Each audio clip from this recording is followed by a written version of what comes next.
कसा होता आजचा दिवस? चांगला होता.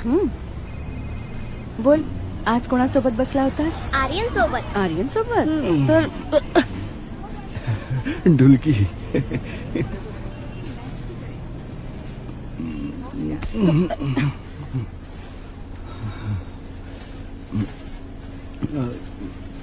बाळा, हो. तू तुझी जागा काकांना देऊ शकतोस का?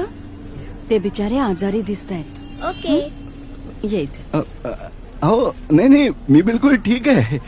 ते ढुलकी येत होती. म्हणूनच मी तुम्हाला तुमची जागा दाखवतेय, जेणेकरून तुमचे डोळे उघडतील.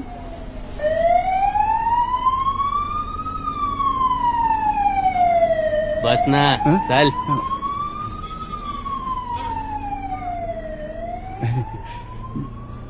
आता जेव्हा कोणी करेल छेडछाड त्याला सर्वांसमोर आणा आणि त्याला त्याची जागा दाखवा.